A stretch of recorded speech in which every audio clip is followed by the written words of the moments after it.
Welcome to the Grow Fast podcast, where we talk with leading sales, marketing, and personal growth experts about how companies can accelerate sales, optimize marketing, and grow their businesses fast. Let's go. Hey, Nathan. How you doing? I'm doing well, man. How are you? Pretty good, pretty good. I want to thank you for coming on the Grow Fast podcast. And I'm really excited to talk to you about something that's relatively new to me, and that is marketing as a service.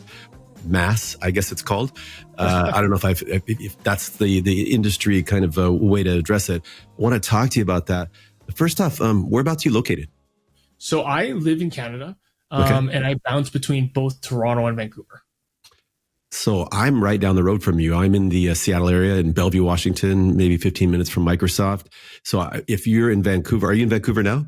I am in Vancouver. Yeah. So are you having a beautiful summer like we're having one here? It's gorgeous right now. Yeah. Got a little heat wave here and there, but it's gorgeous. What are the major differences the way in your perception between Toronto and Vancouver? Oh man, there are a lot. Where do I start? And it's funny because so I'm not an outdoorsy guy because I don't know what it is. Mosquitoes love me. Okay. And so I get absolutely massacred. Like it's a bloodbath for me. So I try not to go outside a lot. I do, but when it comes to what Vancouver is very much appreciated for, I can't appreciate it because it's not actually very fun for me, right? Because I appreciate it, but not the after effects of it. So, and I think the other thing, and I'm sorry for any Vancouver people listening, I feel like Vancouver is a little bit like greenwashed Miami. And I'll say this in the sense of we don't really have a ton of industry. It's incredibly expensive to live here. It's predominantly fueled by real estate. It's predominantly fueled by foreign money. And if you look at that, it's it kind of sounds like Miami, but we're all green here. We love outdoors. We don't like to drink and party too much. It's we love kayaking, but no one can afford to live here. That's so funny. I joke about it and I call it greenwash Miami. People get really upset about me. And I'm like, look, argue, let's have a constructive debate about this. It's a beautiful city. I love it. I would love, I want to bring my family up here. And in Toronto though, it's I wish I went to Toronto earlier. I moved to Toronto when I was I want to say 25, 26. I can barely remember now. And the speed, the pace, the velocity, the people you meet, the conversations you can have, everyone, I think it's a city where the people that go to that city have a mindset. And that mindset is let's go do stuff. Let's build things. And I think when you go to a bar in Vancouver, you can start a conversation with 3 or 4 people, but no one's really interested to have a coffee with you tomorrow. You do the exact same thing in Toronto. Everyone's going to be interested to have a coffee with you tomorrow, or at least the week after. And you're talking about because they have similar business interests, or is it just, hey, people are much more real or something? I think just, if you look at all the cities in the world, people move to cities for reasons. Yeah. And I think for the reasons of Vancouver, it's really just lifestyle. Whereas I think in Toronto, everyone's moving there because they want to pursue a career. They want to move faster. It's funny you say that because I know a lot of people who moved to Vancouver, mostly from Hong Kong back during the 1996, 97 time frame, right? And they did have a major impact on the real estate market without actually creating any kind of, I don't want to use the word viable, but any kind of startup culture, for example. There is a lot of businesses related to that, that demographic, but it tends to be more in the, you can say a lot of restaurants and in shopping malls and things like that cater to that demographic. But I haven't seen a huge kind of startup ecosystem that we do have down here in the Seattle area, primarily because of Microsoft and Amazon, which then you have all these people who leave and create their own kind of new startups and so on and so forth. The people that I've met from Toronto, actually, it's funny. I probably know 15 people from Toronto. Not a single one of those people that I can think of right now is originally from Toronto. But they were all there for starting a new life, jobs, whatever. And so, but I never kind of connected the dots on that. So that's interesting. It's a commercial catalyst to your life, right? Yeah. If commercializing capitalism is a part of your life, going to Toronto is a catalyst to that. Yeah. And if you think about Vancouver's tech startup scene, it's sputtering along. And I say sputtering because we have some successful exits. Like Canada has some great companies. We have some great exits from Vancouver. We have some great, startups that are really killing it from Vancouver and Victoria. But the Canadian ecosystem as a whole, and I'm not even going to get into politics, like we're really not too late. We're really not built to support it very well. Yeah. It's kind of like, why does Canada not have a FIFA soccer team worthwhile to get into the cup? Well, it's because we're not built for it. It's kind of the same thing. Like we're going to have great hockey players all the time because we're built for that. But when it comes to like tech startup, venture capital, private equity, and really fueling that ecosystem, the entire infrastructure of Canada just doesn't do the best job doing that. It's interesting. And I do want to get into the marketing as a service topic very quickly here, but just another little observation. I've lived in maybe, 10 different countries around the world. And the things that I miss or the things that I appreciate about the U.S. When I'm not here or even when I'm back is one, nature. We do have an amazing amount of, if you talk from Alaska, Hawaii, Texas, the California coast, the Eastern Seaboard, all that stuff is amazing. The other thing is we do have Silicon Valley, and that business culture. If you're out of the U.S. and you're working for a European company or a Swiss company, or if you're working for a Japanese company, and you understand how risk averse a lot of countries and cultures are around the world. And it's not just the aversion to risk, it's creating a whole ecosystem that supports, incentivizes investing in what we call risky investments. But because you're looking for those unicorns that are going to pay off. And a lot of cultures and countries around the world don't really get that yet. There are some that are making progress, but that's one thing that I really appreciate about the US. I don't know if that makes sense to you. It does. And not only that, talking about Silicon Valley, and, there's something to be said again about Toronto in the sense that when you have these centers that are kind of known, they have their own brand, it attracts that talent. And when you have talent within a tight geographic area, you get exponential growth of knowledge because now you have all these amazing people who are talented, who are driven, who are sharing with talented and driven people. And so there's a natural intensification of that knowledge, right? Yeah. Because it's so densely packed. And, I know people enjoy remote work, but the reality is that when you get a whole bunch of really driven, really smart people in a room, you're going to get some really great ideas. And it's going to be way better than a Zoom call. Totally agree with you. And if you look at any of the best performers in any field, they always surround themselves with people who are as good or better than they are, right? And exactly. And it's funny. I'm picking up a new hobby these days, sailing, and I've surrounded myself by these people who've been sailing their whole lives. And every time I interact with them, I feel like an idiot. I mean, it's hard at my age to just kind of take a piece of that humble pie and just realize that I'm the dumbest guy in the room on that particular topic. But guess what? I'm learning, man. I'm learning tons. Yeah. So it's pretty cool. So let's get into marketing now. What is marketing as a service? So marketing as a service is, the whole thesis here is, when I was working as kind of an operational consultant / kind of, person that an investor brings in and works with their companies that they invest into. One of the things that I recognized and I've been recognizing basically my entire professional career is marketing is a really, really difficult function for a lot of companies. Especially when it's not at a level of scale. But mind you, I say that with a lot of trepidation because realistically, every function is difficult until you get it to scale, right?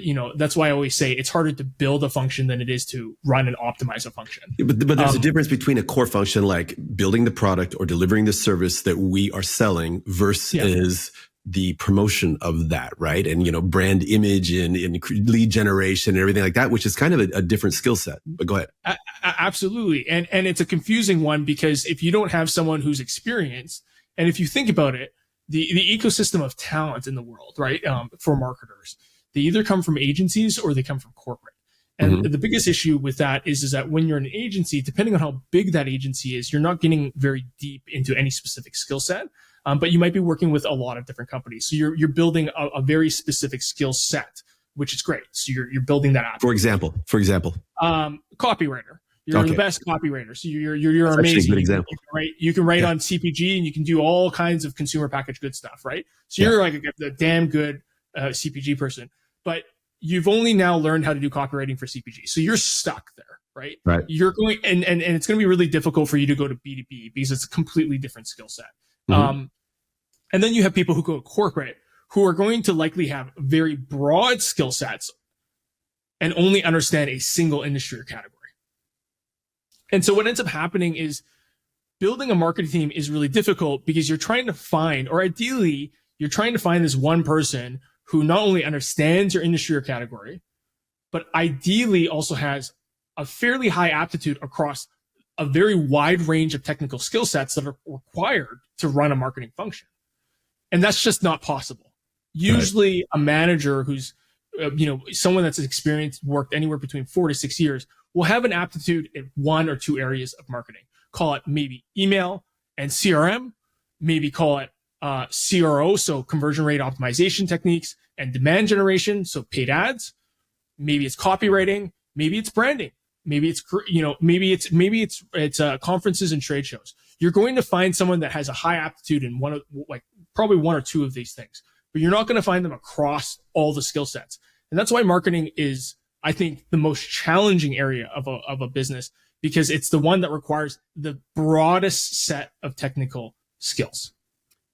Right. I would agree with you. And here's the challenge where I see it is if you're that person who's trying to build out that team, whether it's internal hires or, working with freelancers or contractors, if you only are familiar with 2 or 3 of those areas of marketing, and you need to bring on, let's say, an SEO specialist, or a SEM specialist, an AdWords specialist, an event marketer, you don't have the experience to really validate their experience and their expertise, right? You're not even sure what questions to ask. And what I've seen probably more than any other, situation, maybe on par with hiring salespeople, is that a lot of times there are missteps because they get the person on there and then they find out, they can't really deliver on the LinkedIn strategy, for example. But on the resume, it looked all good. And, so does that make sense?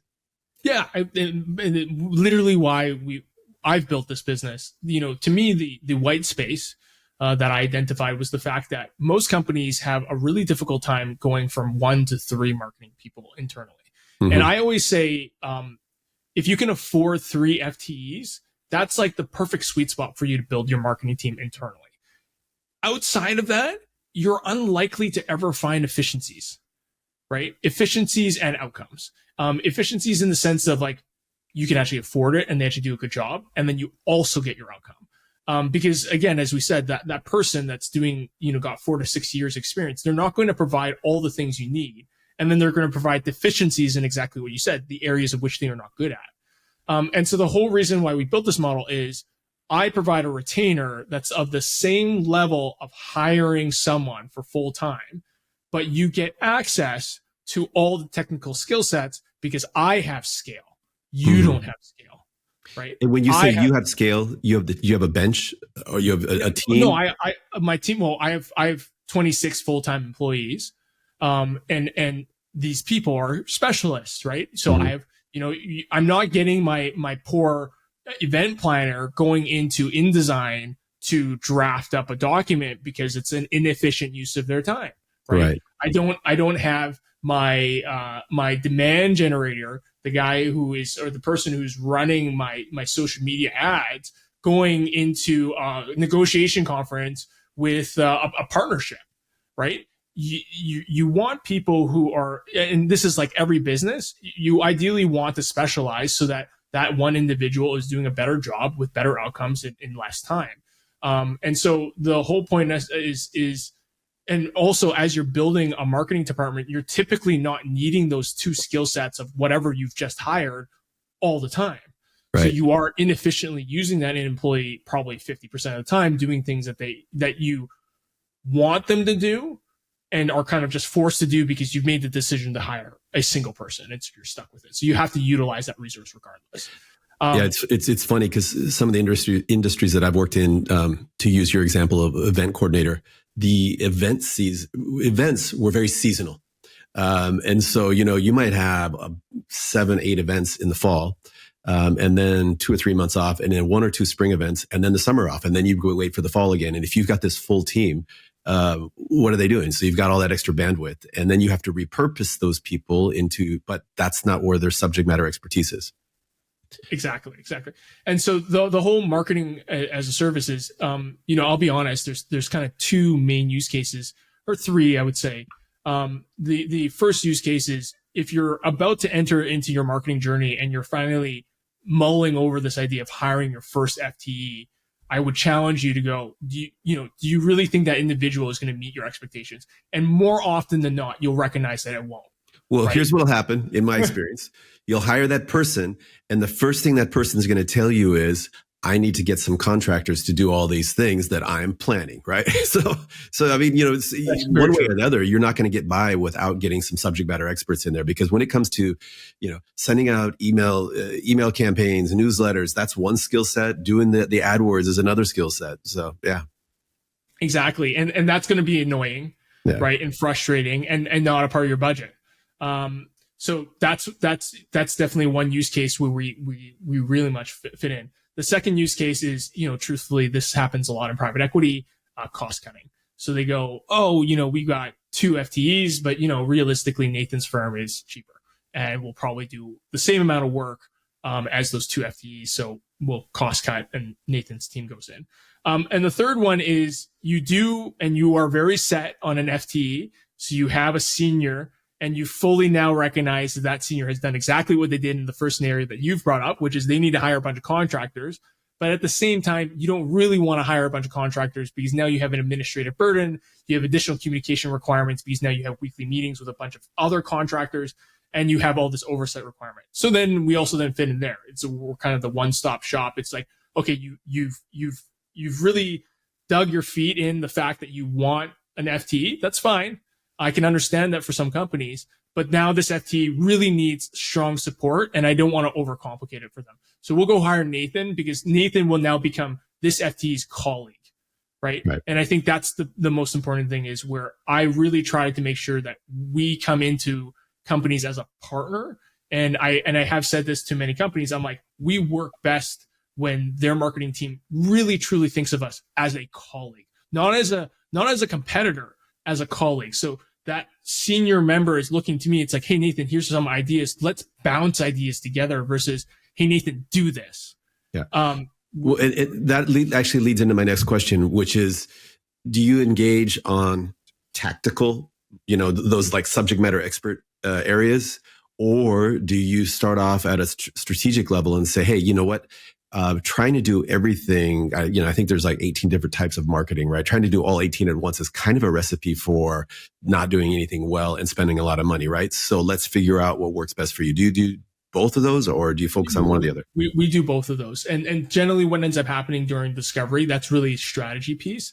And depending on how institutionalized they want that strategy, because there's kind of like, people don't like to front load, and most people who are making decisions in marketing want action tomorrow. So I always go, look, we can institutionalize and create a very great foundation that can be something that we can iterate every 6 months, create that document, create that plan, have that North Star, have consistency across the organization, but just recognize that's going to take some time. Yeah. Or what I can do is during a discovery, I can really quickly tell you what we can prioritize on based on what I currently know in the business. And so that's, you've literally hit it on the nail on the head. I always say marketing is actually far more simple than you think it is, because most of the time my job is a prioritization exercise, right? It's more just like, I know that there are 18 different versions of marketing that you could think and do, but here are the highest probability ones that I think are actually going to make an impact to your business today. And I was literally just talking to another podcast host on a topic that I'm going to do. And that topic is going to be every channel works for every business. And some people are going to be like, what do you mean by that? And I'll be like, well, you can send men's clothing on Pinterest, even though Pinterest is predominantly a female oriented platform. And a lot of people will have that question, is like, well, the ICP doesn't fit. It's like, you're right, but that's not the point. The point is that every channel works, but do you have enough time and money to invest to make it work? That's the question. And that's why I say it's a prioritization exercise. When you have 16 months, 18 months of runway, Pinterest is not your choice if the ICP does not match, right? You go to lane of least resistance. You go where you can make sales, or you can at least find really, really qualified marketing leads.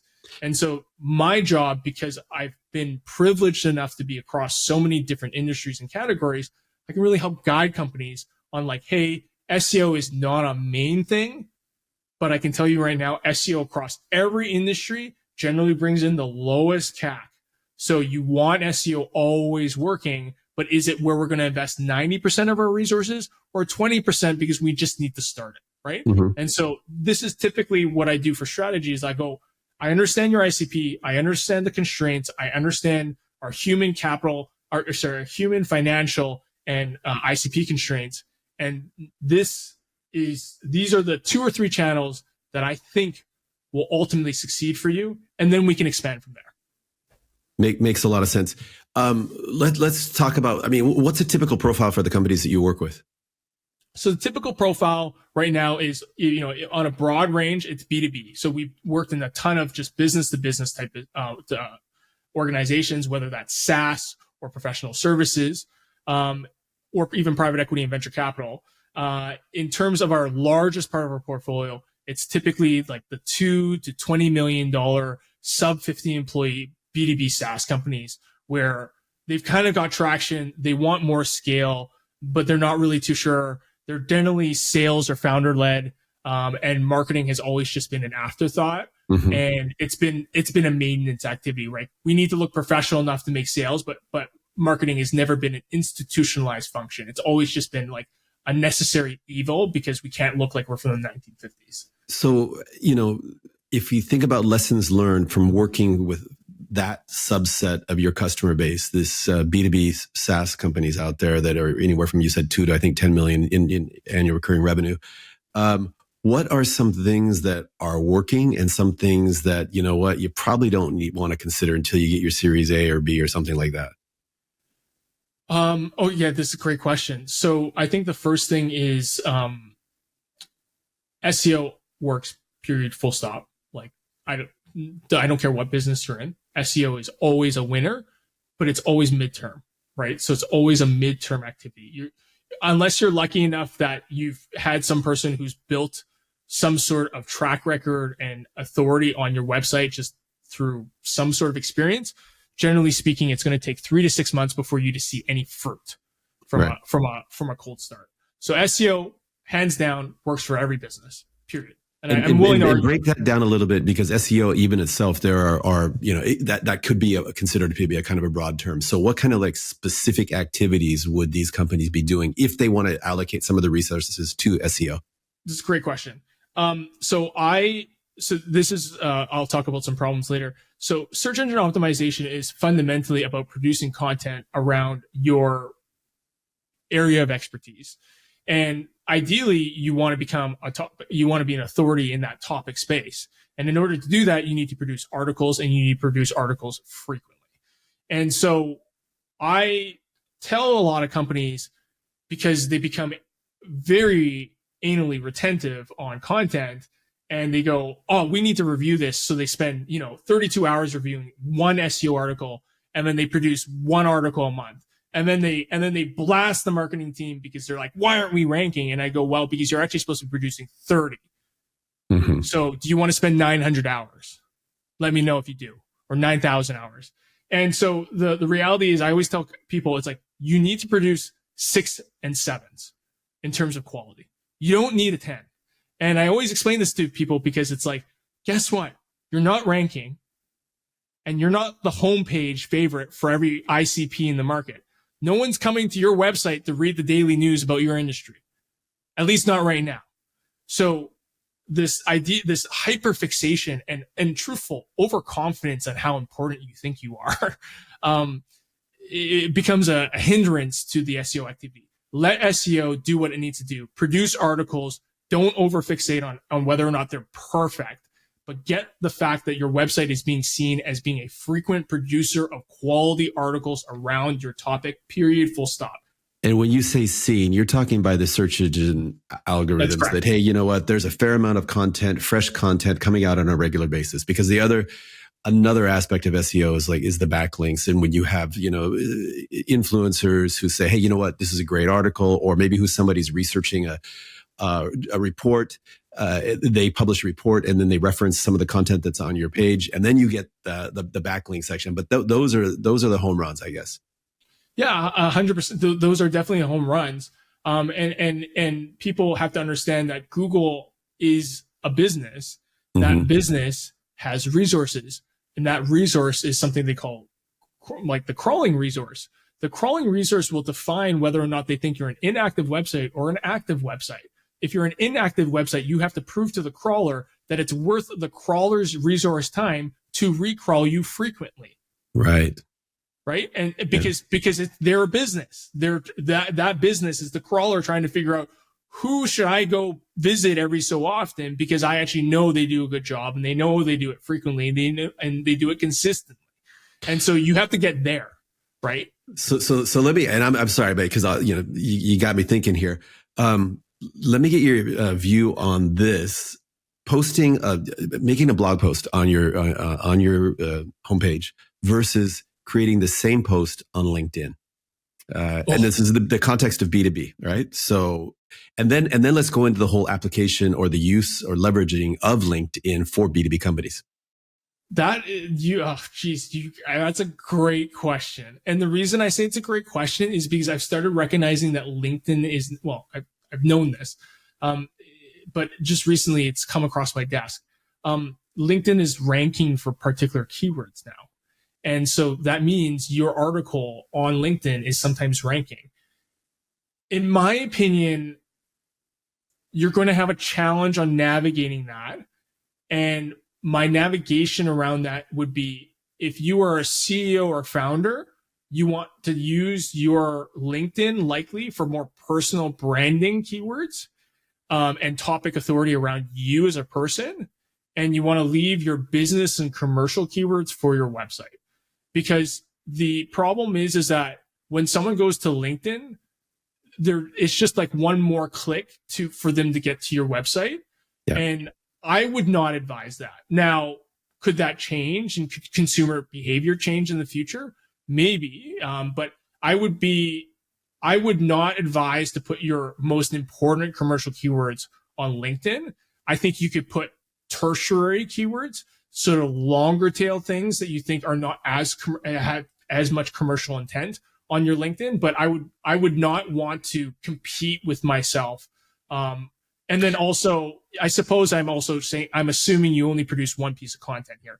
If you really, really wanted to do this, you could produce two pieces of content and compete with yourself. But again, we're talking about prioritization here. Well, yeah, in the issue, part of the issue is that LinkedIn will prioritize posts that do not link outside of LinkedIn, right? So yes, you're absolutely correct. But one of the fastest ways to drive engagement that we found on LinkedIn is to create a newsletter, right? The problem with that is, you can immediately go out and get 5,000, 10,000 followers or even many, many more, depending on what area you're targeting, but you don't get their email addresses. Okay. So do you create a newsletter on LinkedIn or do you create one on your homepage? But then how do you get people to your homepage to register for your newsletter?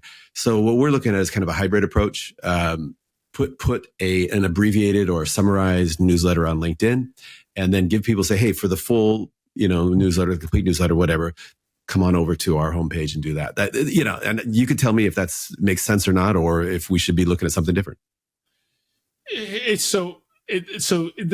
You're asking some damn good questions, and I really appreciate that, because this challenges my thought process.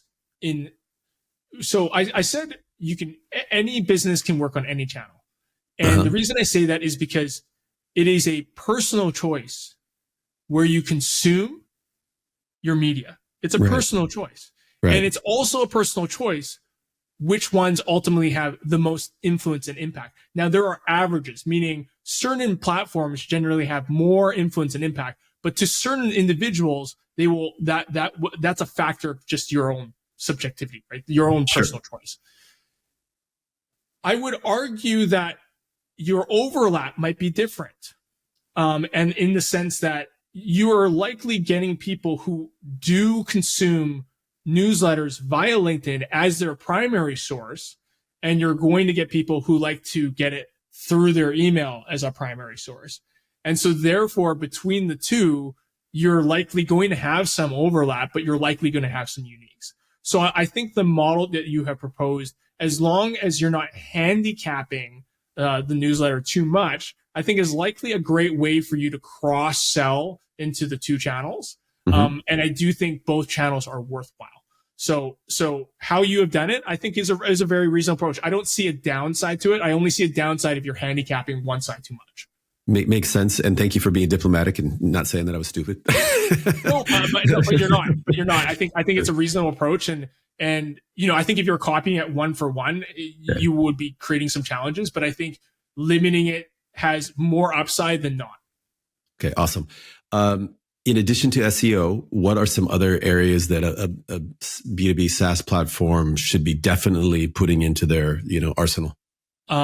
Review websites and list management. So there's a study by Google that just shows how being seen during the decision-making process can impact the decision by up to, I think just with a logo is like up to 12% or something. If you supercharge it, aka you've got reviews and you've got social proof and you've got some of these heuristics in play, you can increase the decision to be changed by up towards, I think, 60%. Don't quote me on these numbers, but I know they're impactful.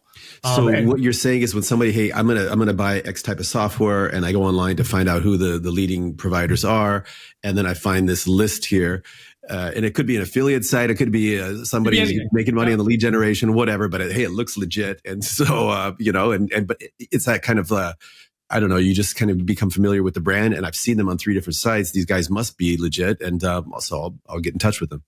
Yeah, and just being seen with your competitor with no additional heuristics, you can see upwards to a 12% change in opinion. So how do you get on those list pages? Some of them is pay to play, to be honest. I'll be straight up. Like Gartner is pay to play, SourceForge is pay to play, Capterra is pay to play. They're all pay to play. But the difference is how much time and money you invest into it in the sense of getting your actual reviews. You need to get the reviews, right? Because as I said, that 12% is meaningless. You want to get up to this higher point where it's actually 50% or more. And in order to do that, you have to have heuristics at play. And those heuristics, one of the major one is going to be social proof, right? So you really want to actually invest in the time. So I really recommend a lot of the companies to actually spend the time to get reviews. I don't think enough companies really do that. I also recognize how operationally difficult that is. I work with a lot of B2B companies. Getting a case study done professionally with one of their clients can sometimes take a year. It's not like you would we got to run it through our legal team and go to you would think it's a 1 month exercise, but it's really not. And so I think that's the other thing that you're going to ask is what activity is really important is actually having this testimonial case study cadence and operationalizing that, because it's not something you can force. Right? It's not something where you're I need to ramp up and I need to get 10 reviews today. There's no way to force that. That's it's not possible. It's a little bit like SEO, actually, if you think about it. It's an activity you have to start and you just have to massage, because if you force it, you're going to lose it. When I've led sales and marketing teams, one of the kind of habits that I would try to ingrain in our team is when we got into any kind of serious negotiation and the customer or prospective customer was asking more than we were typically willing to give, we would say, well, you know what, we could consider doing this. Would you be willing to provide a testimonial? Just as a reflex, and why not ask it? The only thing they can say is yes or no, right? And, it's and if you get in the habit of asking, like you said, you're planting all those seeds. So you're not all of a sudden in this urgent race to get a bunch. You've got, 1 or 2 coming in a quarter, and it's, and you just build up that cadence. Yeah. Yeah. And it's huge. The amount of work that is required and it becomes very front loaded when you need it. Or, when the sales teams, a lot of times when we go into organizations, one of the first things we work on is sales enablement tools. And I always go, where are the testimonials or case studies? And they go, we don't have any. And I'm like, well, that's bad news, because I can't really rush that. So We'll start now, but we're going to come up with what I consider subpar sales enablement tools. You need that social proof. It's really important. And that's also comes down to, the other thing that I talk about, really, really important is, I hate this word because it's like, it haunts me to this day. Focus. If there's one thing that is just something that works, but you go, well, Nathan, that's such a broad, thing to say about marketing. It's like, what does focus mean in marketing? Focus to me on the most materially impactful way is obviously focus in just your channel execution. Like don't go on the all 18, figure out one or two, double down on that, maximize, squeeze the living juices out of it until you can't squeeze it anymore. And then start expanding. Then start expanding, right? But the other part of focus that I think is really important, and I've talked to so many startups about this. They're like, yeah, we're raising $500,000. It's really for market expansion. We're really trying to, gain a foothold into the market. And I go, okay, well, where are you planning to do this? And they're like, Canada or US or Europe. And that's a geographical area. And I was like, I'm going to be honest with you. $500,000 on a country perspective on display ads will last you maybe 2 months. So we got to tighten this down. And often I will tighten it down to a city. I'll tell them, you need to spend $500,000 on a city. And they're like, what? And I'm like, just hear me out here. Okay. You have $500,000 and you're trying to become a leader in a space. Okay.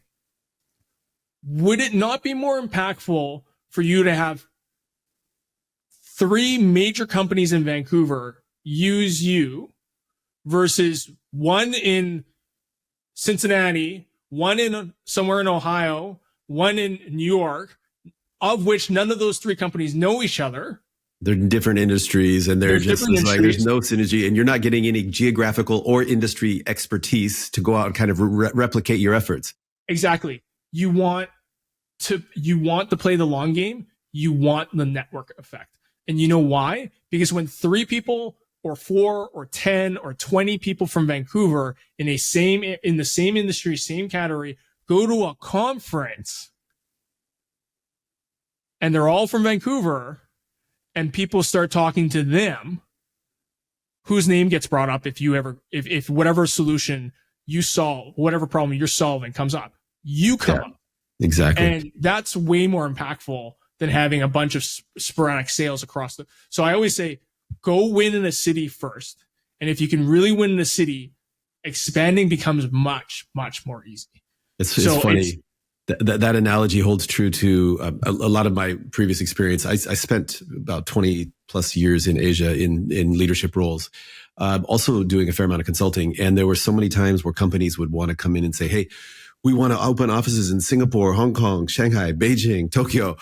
And I was like, well, you could do that, but maybe you figure out what's the most viable market in the region, build a core set of customers there, because most of those customers will have other related offices or subsidiaries in the region. So you could use that as your springboard to the other regions. It's a similar approach, just at a different kind of scale. But it totally makes sense, man. Don't try to do everything all at once everywhere. Yeah. And at the end of the day, like when you own that, all these people have professional colleagues. Yeah. All these people go to the same conferences. All of them talk about their problems. And if you can become a consistent solution amongst a very dense group of people, it's like I always say, if you can get 3 people to bring up your name indirectly, you typically win the contract. Yeah. Like it's almost impossible. Totally agree with you. Let me ask you something that I find most marketing leaders, managers will kind of shy away from, and it almost makes them cringe. But with salespeople, you can see what their performance is. I mean, you've got the number, the revenues right there, right? With marketing, it can be a little less obvious. So, if I always say, like, show us the number of leads. Well, all leads aren't created equal. I was like, well, show us the number of converted leads or high value leads, and whatever the metric is.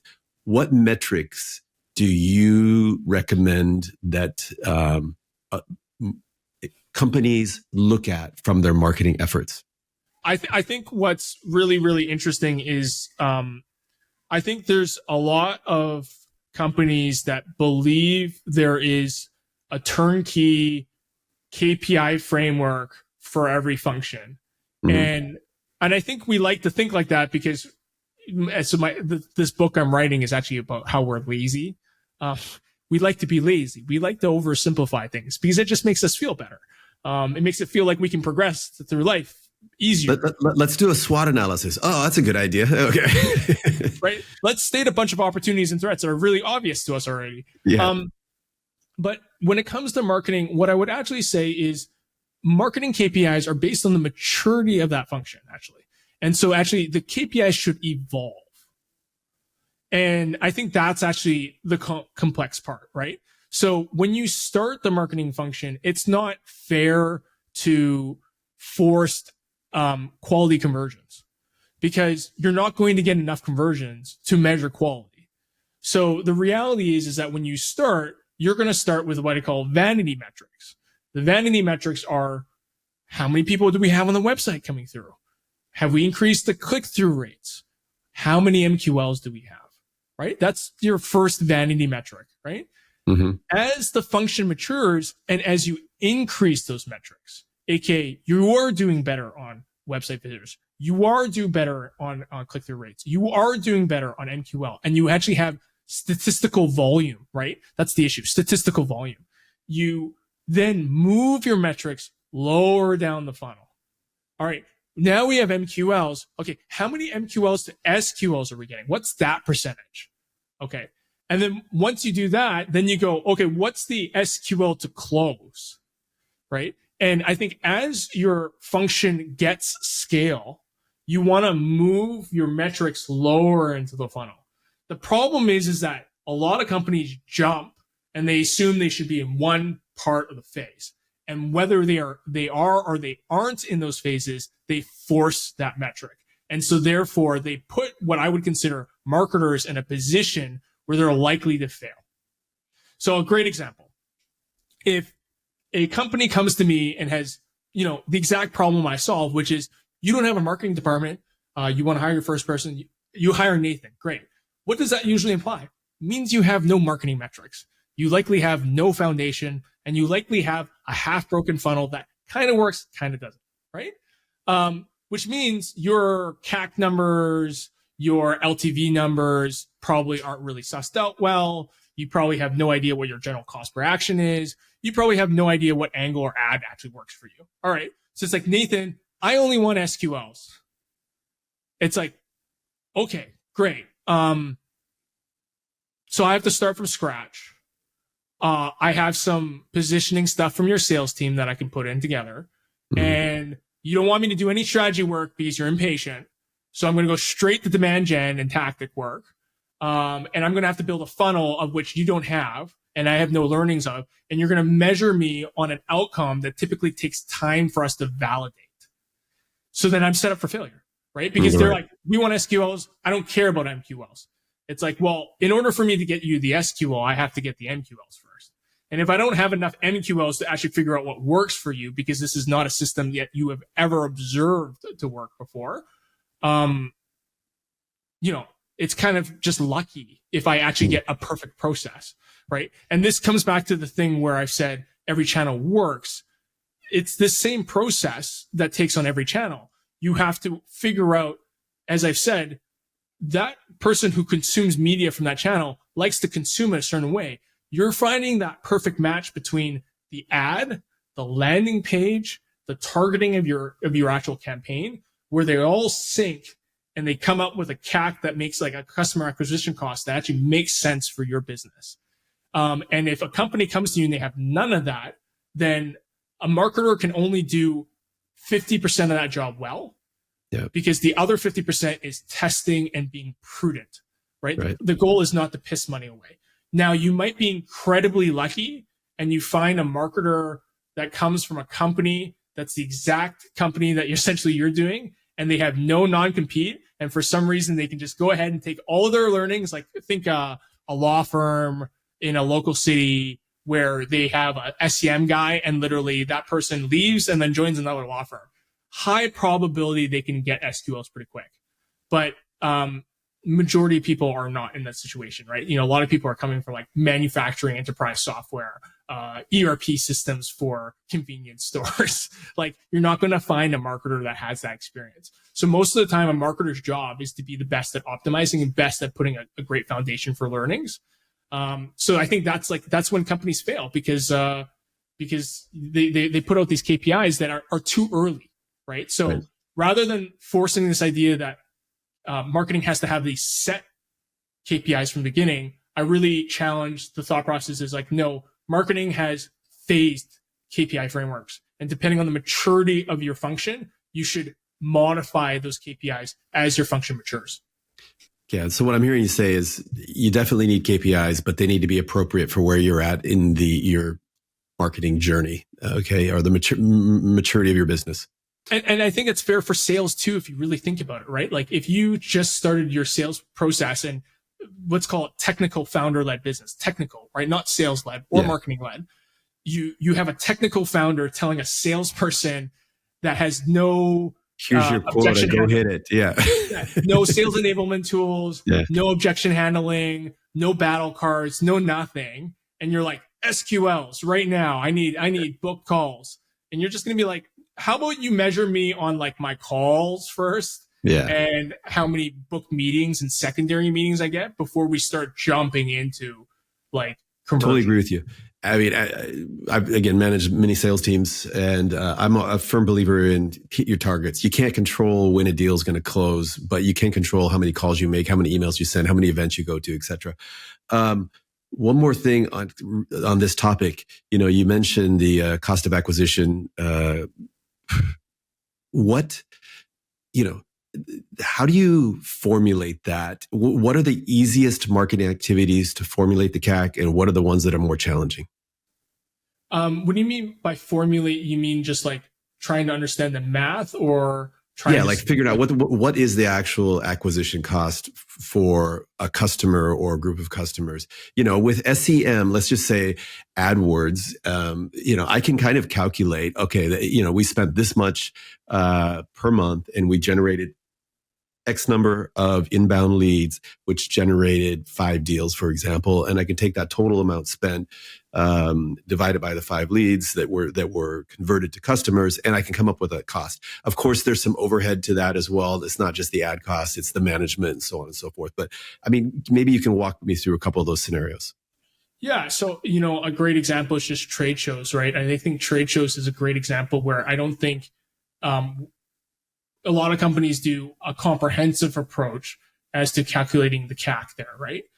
Because you got to look at it. You got flights, you got meals and entertainment, you got the hotel cost, you got the conference cost, you have the time value of all these individuals, right? You have the assets required, you have the programming and activations, right? And I think if you do all of that, you actually have a really great picture of like how valuable trade shows are. Because often, more often than not, if you actually do a comprehensive approach on calculating your cost per acquisition on the sales side and on the marketing side, you'll actually often notice that marketing isn't that expensive. because a lot of times we don't actually do the full CAC number on a sales side, right? We don't take in, the CRO's salary. We don't take in the VP of sales salary. We don't take in the BDR salary, combine all those, and then actually look at numbers all the time. We generally don't. But sometimes a bit more of a blended number. So I think trade shows are a great example where you can do a better job, and you'll actually recognize that trade shows have high value because you'll notice, yes, your numbers aren't high, but likely your quality and your conversion rates are incredibly high. So there's a trade-off there. So I think that's a great way of calculating. I think one of the more nebulous ones that I think have broad definitions amongst organizations is organic leads. These organic leads can lead to a lot of different things. They could be influenced by sales. They could be influenced by referrals. They could be influenced by your partnerships. They can be influenced by your SEO. And so it's like, how do you figure out that CAC? Well, one thing that I'll simply say is organic leads, just in general, period, full stop, tend to be the cheapest leads, period, across all organizations I've ever worked at. So you can beat yourself to death trying to figure out like the value of this, but let's just say it's always going to be pretty low. And I will say there is no set definition. I think the goal here, though, and I'm sure you've seen this through many organizations, is let's just set the definition so that we have a standard that we can actually measure. And this is the one thing that I talk a lot about with companies. It's like email opens. It's a perfect example of this. Email opens is a useless absolute measurement. And what I mean by that is looking at 60% opens, meaningless. Looking at 60% opens to 65% opens, that's meaningful. The contextual trend is meaningful, not the absolute number. And so I think when it comes to your organic, that's kind of the same thing. You just want to create this base to understand, I have a number to follow, and I know that it's standard, and I want to see a contextual positive trend. And that's what really matters. So I think if you were to challenge me, it's like, what KPI is the most confusing? I think organic website traffic is like the hardest to define, like with a hard definition. I think it's pretty hard. You have to define it for your own organization and agree with that in sales, because I'm sure somehow it's going to affect someone's pay and compensation, right? So you just have to make that agreement. Generally speaking, I find like almost every other activity tends to be pretty straightforward because they tend to have costs quite directly related to it. I would say branding activities are probably, again, the most ambiguous, right? Yeah. And the KPIs there aren't really sales related. They tend to be recall related, right? And how do you define recall in the part of the sales funnel and attribute that to a CAC? You can, but I will say that 90% of organizations can't afford the marketing stack to afford the type of attribution, to afford that type of detailed granularity, to actually ever get to a point where you can do that with some semblance of sanity. So that would be the hardest. I think branding is definitely the hardest. Recall rates are easy, but they're expensive exercises to do. I think Google runs a recall campaign. It's $50,000 minimum. Wow. Just to run that campaign.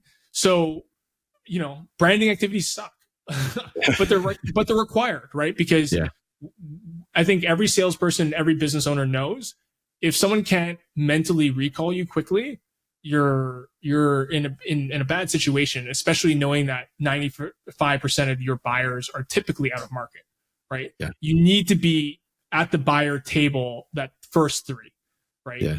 And that increases your probability of success by, magnitudes. What about podcasts? Where do podcasts fit into the whole marketing mix? Oh, again, great question. So I'm not going to take credit for this because I never take credit for someone else's work. Podcasts can work as a way to get your ICP to talk to you. And I think that is a brilliant model. The other model, so a lot of companies, and literally I think I'm on one on Monday where I was a little sussed out because I was like, you're 100% promoting your SaaS product. And they're using their SaaS product as a part of their onboarding to be the guest on their podcast. Really? Oh, that's interesting. Come join our podcast and sign up here. Wow, that's cool. And if you think about it, so one of the key things that I always talk about when I help people build marketing functions is like, you do want to do a lot. And the goal is that there's a lot of assets you need to create. And I like to use the term piggybacking. So podcast work, one is if you have the human capital to do it well, so that it's a practical. So I always use these two words, practical and sustainable tactic for you, which means practical. Can you do it well? Sustainable. Can you do it for a long period of time without taxing resources? So I think podcasts are great because you can do the podcast. You can get your ICP. You can get them to engage with you. And on top of that, you can produce all this content for yourself, right? So you piggyback on the fact that it's like, oh, I got to do posts on LinkedIn. It's like, well, we'll just cut up our podcast. So this podcast isn't just a podcast. The podcast is actually a part of a broader strategy where it trickles down to different parts of your content pillars. And essentially this one piece of asset now fills out a bunch of your account. That's why I would like to do it. Now, the other thing that I will not take credit for this, is you use podcasts and you book for your ICP.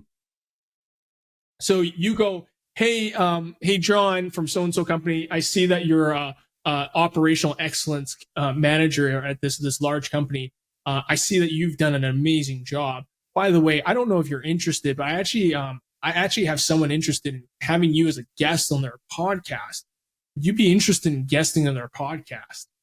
And that's another way to use podcasts to get to your ICP. So podcast is this like indirect relational thing that I think you can get very one-to-one, and it's a very enticing vanity thing because it appeals to your ego. Sure. It really rubs us the great way. It's like, wow, I'm doing so well. I'm on a podcast. Wow, this guy thought about me and wants me on a podcast. And it's also this gesture of reciprocity. It's like, I got you on a podcast. Can we talk for a little bit? And it becomes a very gentle conversation. Yeah. So I think podcasts are great, but to me, again, practical and sustainable. This is a practical and sustainable strategy based on your constraints and resources of the business. So I think it's worthwhile. I think there's a time and place for it, but is it the right time to do it right from the get-go? That's up to how you've structured your team, or you're lucky and you fluke out and your nephew or niece is some killer video editor and just has all this down. You just have these resources available to make it a valuable piece of your business. Yeah, I think it makes a ton of sense. And then maybe one other item that I find useful from doing podcasts is I just enjoy talking with people and then learning from subject matter experts. And so, and it's kind of a way for me to continue my professional development. I talk with somebody like you and I take a bunch of notes and be like, okay, I'm going to apply some of these lessons learned to our business. Right. And so it's pretty, I guess, valuable because a lot of times, if I go to YouTube or if I go to an event, it's kind of one-way communication where, you've got somebody who's a subject matter expert and they're sharing, but I kind of absorb things more easily when it's interactive. And so it's very helpful for me. So that's another selfish reason that I do it. But yeah, so I agree with you. Yeah. It's an intimate conversation without a coffee. Yeah, exactly. Yeah. I actually have my coffee, but hey, let me ask you, one of the things with marketing these days is the development of new and really important tools is continuing to accelerate. Okay. So why don't you talk about what tools you and your team are most asked to use or most often recommend?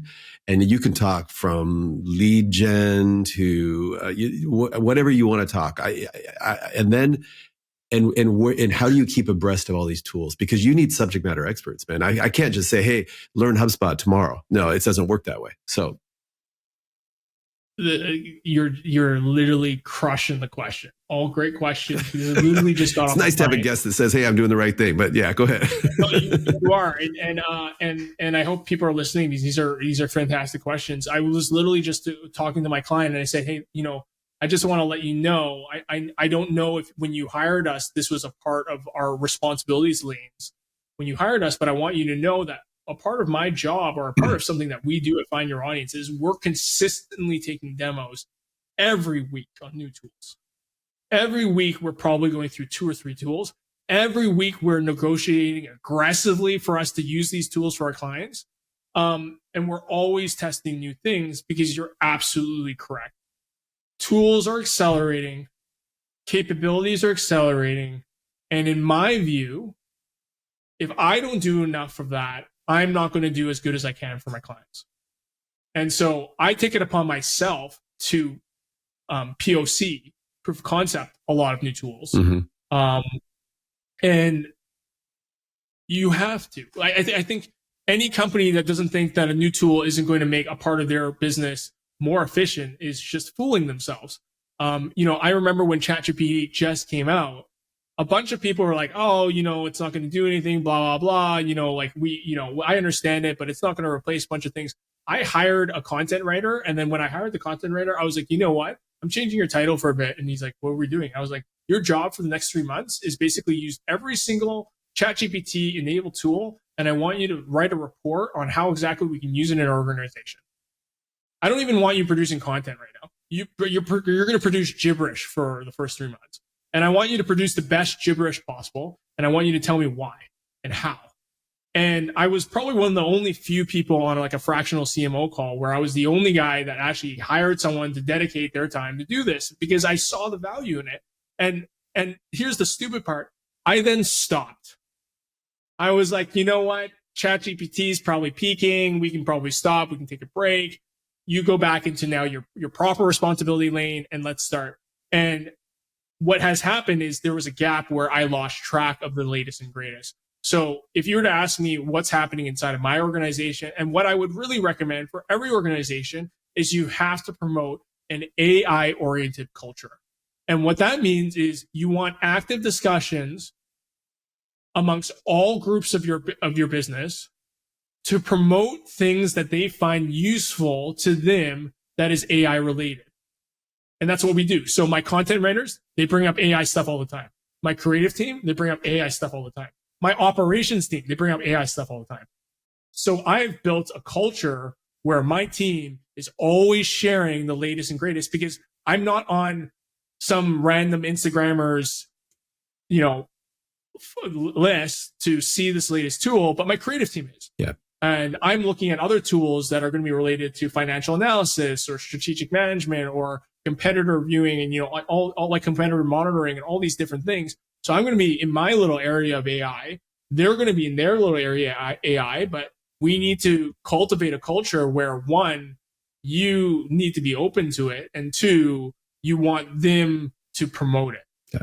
Right. And you want to actually have a model where you go, hey, that looks really interesting. Let's buy it. I want you to figure it out for us. It's funny. It kind of goes back full circle to in the beginning of our conversation, you were talking about the dynamics of living in Toronto and doing business there, where you have all these people who, bring some value to the table and are sharing information. And if you can create that culture, it's just a recipe for success. Because a learning organization is a competitive organization. So that's huge. Yeah. And it's shocking. Like some people are just so reluctant I talked to two people who were out of a job. One is moving from Toronto to Vancouver, and one is a senior person, and I'm not going to name her name, but she's just out of a job. And the marketing coordinator said to me, she's like, Nathan, what can I do to help, position myself? And I said, well, first of all, I put on a marketing coordinator job about last month, and we got 900 applications across Canada in 48 hours. So you were in a competitive space, first and foremost. Second thing is, what you should do? And the first part is you should create a job. And that job right now, as you're in between jobs, is you're going to become a generative AI workflow master. That's going to be your title.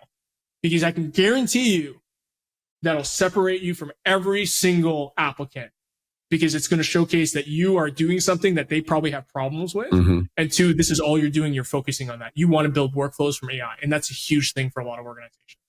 The second individual who was a senior, I said, hey, have you ever thought about using ChatGPT to go help figure out your data analysis? She said, no. I was like, have you not wanted to try? Well, I haven't tried it. My partner does that, but he's really into it. I haven't tried it at all. And I was flabbergasted, because I was like, you have to recognize that this tool can do your work. Right. And if you don't know how to, if you don't recognize that this tool can do your work, and the fact that this can enhance your work, this idea that it's going to just be there and not impact you, that's foolish. It's like somebody saying like, I'm not going to use a cell phone. I don't need an iPhone, man. I don't need, it's like, what? Yeah. And Runway ML's Gen 3 model is insane. Yeah. It's insane. The Gen 1 model is kind of creepy. It's like a bad trip. I think that's like the definition of bad trip. That's what Gen 1 was sometimes. It was very creepy. It made me feel uncomfortable. Gen 3, it's producing mini clips. If you're a very smart story writer, you could write a movie with this thing. Wow. That's pretty impressive. Well, hey, we've touched on a lot of stuff, and Nathan, I've really enjoyed the conversation. Typically, we try to keep these under an hour, and we're pushing up on the limit right here. So that's a compliment to you, because you brought a lot of information to the table here. You did mention that you're working on a book, I believe, and so if people wanted to find out about your book, get in touch with you, what's the best way for them to do that? Honestly, I would love for people to come find me on LinkedIn. I post consumer psychology shorts basically every single day. So my book is based on consumer psychology. It's based on about 200 academic articles that I reviewed to essentially make this book. And my whole thing was I wanted to make consumer psychology applicable to marketing in a easy to digest format. I won't give away the title right now because it's still in flux, but I will simply say it's really a book for everyone. It's really a book about how to teach about how science and how consumer psychology really impacts marketing on a fundamental way, like on a fundamental scientific perspective way, versus, these anecdotes that you get from experience. So if you're interested in learning about that, I'll likely be launching that on my LinkedIn as I'm teasing it. And I'm hoping, and I'll just say, I'm hoping by the end of this year, because it'll force me to finish it. That's awesome. And I will put links to your LinkedIn profile and your company website in the show notes. And hey, Nathan, really enjoyed you being on the Grow Fast podcast, and hope to cross paths with you one day soon. Yeah. Thank you so much. Cheers, man.